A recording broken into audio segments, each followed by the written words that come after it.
أعوذ بالله من الشيطان اللعين الرجيم بسم الله الرحمن الرحيم اللهم صل على محمد وآل محمد وعجل فرجهم وسعهم فرجهم. Well, in our 15th episode, which we are going to deal on the differentiations between the Imamiyah school, the characters which they only have and which are lacked in other 5 schools, that we will go through in brief. And that is after Rasool Akram sallallahu alaihi wasallam, Ahle Bait alayhi salam were given the leadership of the Muslim Ummah, appointed, chosen by Allah Azza wa Jal, both in religio, socio, political and jurisprudential issues of day-to-day Muslims and of the Muslim world.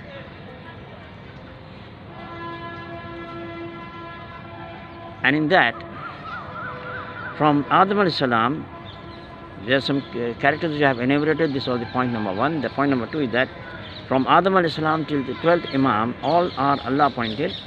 One is in a monotheistic system, one school, one system, from Adam alayhi salam till 12th Imam. And in the third, from Adam alayhi salam till 12th Imam, all are Masumeen, in which are Anbiya, by explicit Istafa, Ijtaba, Wajiha. Aimma alayhi salam implicitly by Istafa, Wajiha, but explicitly explicitly in degrees more than Anbiya, infallibility, Masumeen under Ayat Athira, which has come very clear, very explicit, which has mentioned only for Ahle Bait alayhi salam, not any previous Anbiya, as by Ayat Athir, which says that Bismillahir Rahmanir Rahim, Innama yuridullahu liyudhhiba ankum rijsa Ahlal Bait wa yutahhirakum tathhira. And the next we find that all usul ad-din wa qaid issues, that is issues of the fundamentals of Islam, issues of faith and qaid, are taken after Rasulullah Azam sallallahu alaihi wasallam only from the infallible Allah appointed Aimma alayhi salam, which you do not find in other schools. In any school, irrespective of just alone Islam, but like Judaism, Christianity, Zoroastrianism and other religions. Then we have in the next, then that under the Ayah Sharifa of Surah Al-Baqarah, Ayat 120, which says, وَلَن تَرْضَىٰ عَنْكَ الْيَهُودُ النَّصَارَىٰ حَتَّىٰ تَتَّبِعَ مِلَّتَهُمْ قُلْ إِنَّ هَدَى اللَّهِ هُوَ الْهُدَىٰ وَلَئِنِ اتَّبَعْتَ أَهْوَاءَهُمْ بَعْدَ الَّذِي جَاءَكَ مِنَ الْعِلْمِ مَا لَكَ مِنَ اللَّهِ مِنْ وَلِيٍّ وَلَا نَصِيرٍ. That is, never will the Jews or the Christians be satisfied with thee unless thou follow their form of religion. Say, the guidance of Allah, that is the only guidance, but thou to follow their desires after the knowledge which had reached thee, then would not find their protector nor helper. So much the knowledge has come, and if you follow to the other than knowledge, the people of knowledge, the leaders who possess knowledge, then Allah's guidance, Allah's help will not come also. Then again, in Ayah Sharifa 145 of Surah Al-Baqarah, it says, وَلَئِنْ أَطَيْتَ الَّذِينَ أُوتُوا الْكِتَابَ بِكُلِّ آيَةٍ اتَّبَعُوا قِبْلَتَكَ وَمَا أَنْتَ بِتَابِعٍ قِبْلَتَهُمْ وَمَا بَعْضُهُمْ بِتَابِعٍ قِبْلَةَ بَعْضٍ وَلَئِنْ اتَّبَعْتَ أَهْوَاءَهُمْ مِنْ بَعْدِ مَا جَاءَكَ مِنَ الْعِلْمِ إِنَّكَ إِذًا لَمِنَ الظَّالِمِينَ. And those who, after the coming of knowledge, coming of leaders who are knowledgeable, who are knowledged, and if you follow other than them, then Allah says they will be considered as the aggressors. They are doing aggression on their own selves, nafs.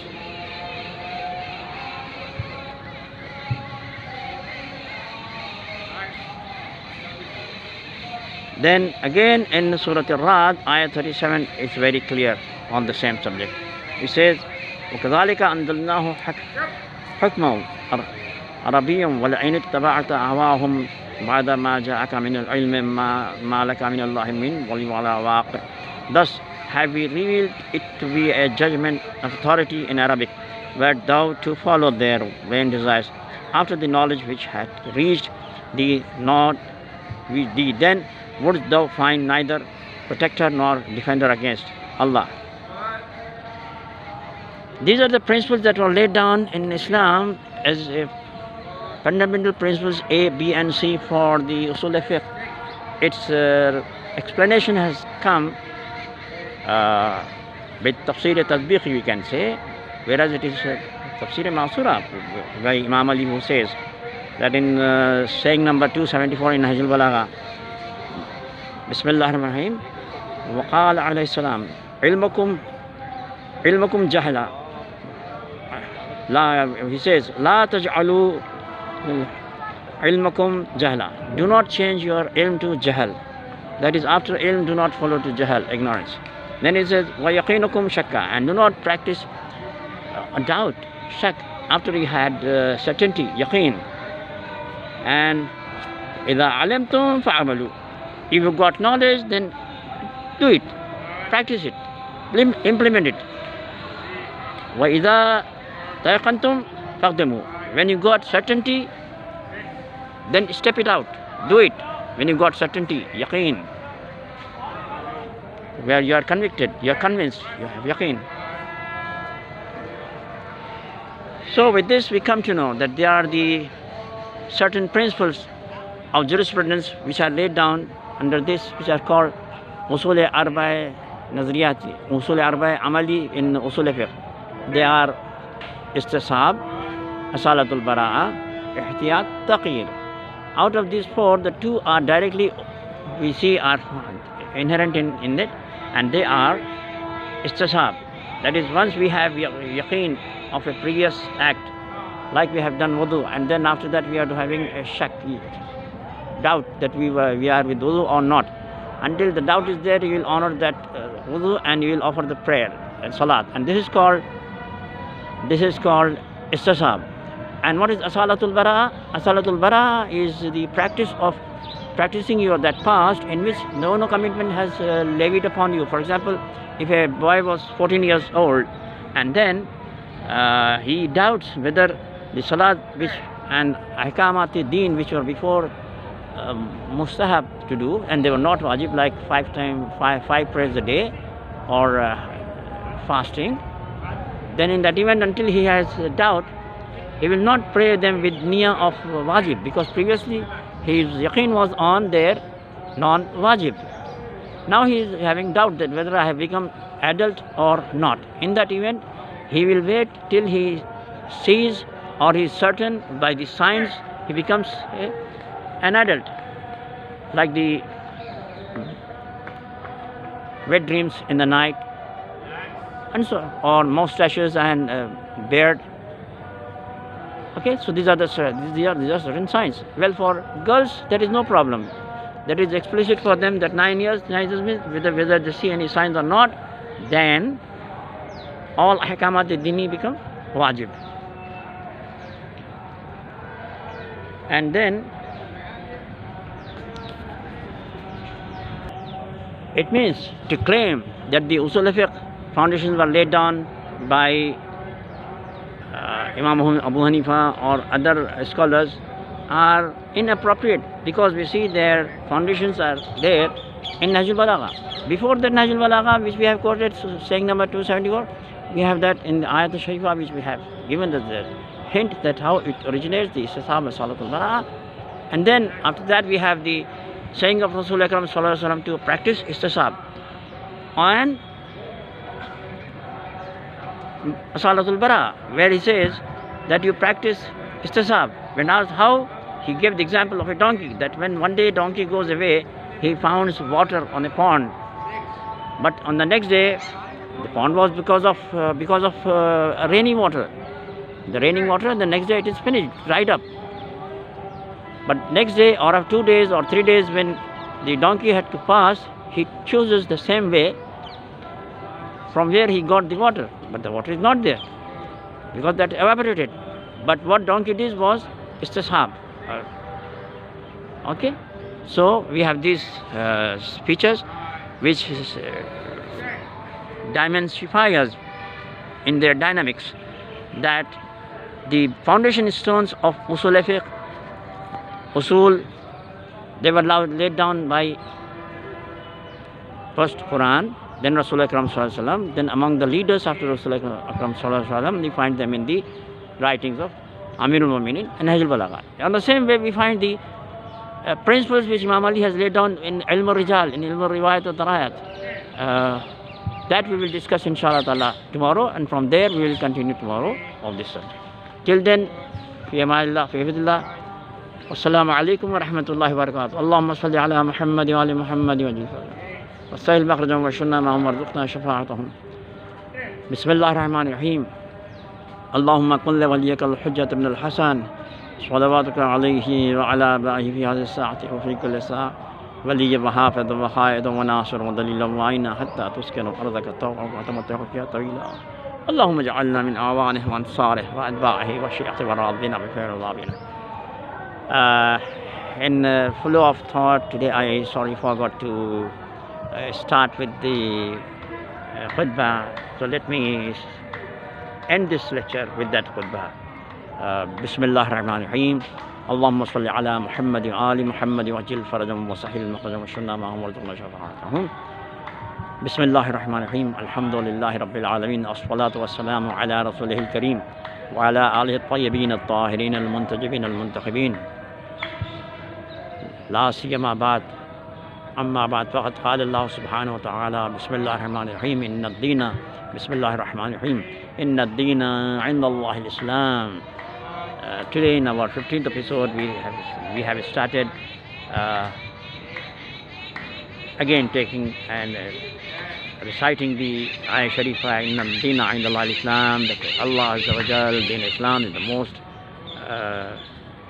accepted religion, deen, and on the basis of these teachings we have been making a journey of understanding our different schools of thoughts. And in short, what I can say, that I will conclude tomorrow also, that the Shias follow the teachers of Sunni Imams, like Imam Ja'far Sadiq Salam was teacher of Imam Abu Hanifa, and all those students of Imam Abu Hanifa like Imam Malik, Imam Shafi, Imam Ahmed bin Hanbal, they were students of Imam Abu Hanifa, directly, indirectly. In other way, directly Imam Abu Hanifa was the student of Imam Ja'far Sadiq Salam, and indirectly he was the teacher of all four schools of jurisprudence of our brothers. It means still we are in a very good knot of friendship and matters between our Shias and Sunni brothers, based on the relationship of a student and teacher. The Shias follow the teachers of Sunni Muslim brothers like Imam Hanifa, Imam Shafi, Imam Malik, or Imam Ahmed bin Hanbal. And they have taken a hadith from Ahle Bait alayhi salam. So even if they are Ahl Hadith, they still are the students of Imam Ja'far salam and Ahle Bait alayhi salam. So the relationship that we hold between Shias and Sunnis is a very close relationship. It's a relationship of a student between what should be between a student and teacher.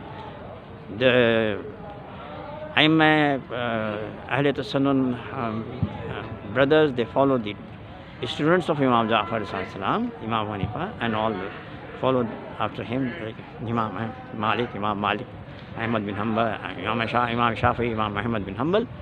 And the Shias follow their teachers who are Imam Ja'far salam, all these four founders. They follow their teacher Imam Ja'far Sadiq salam. In the same way, all Sunnis, they end up culminate their 7 schools of mysticism, Irfan, into the person of Amirul Mu'minin Hazrat Ali ibn Abi Talib alayhi salam. So here also, in matter of Irfan among Shias and Tasawwuf among our Sunni brothers, we still are intact, related to a student-teacher relationship, where the students are all 7 schools of mysticism, as Tasawwuf and our Sunni brothers, and they all converge, they all lead towards Imam Ali Islam, who the Shias have taken as the first Imam, as well as the seat and center of Irfan Ilahi after Rasul Akram Sallallahu Alaihi Wasallam, to take humankind to Allah Azza wa Jal, Allah Azza Tawheed. Inshallah, from hereafter we will continue tomorrow our 16th episode. Till then, Wassalamu alaikum wa rahmatullahi wa barakatuh. Allahumma salli ala Muhammad wa ali Muhammad wa ajil farajam wa sahil makhrajam wa ashurna mahum warzuqna shafa'atahum. Bismillahir Rahmanir Rahim. Allahumma kun li waliyaka al-hujjat ibn al-Hasan salawatuka alayhi wa ala abahi fi hadhihi as-sa'ati wa fi kulli sa'a waliyan wa hafiza wa qaidan wa nasira wa dalilan wa aina hatta tuskinahu ardaka taw'a wa tumatti'ahu fiha tawila. Allahumma salli ala Muhammad wa ali Muhammad wa ajil farajam wa sahil makhrajam wa ashurna mahum warzuqna shafa'atahum. Wassalamu alaikum wa rahmatullahi wa barakatuh.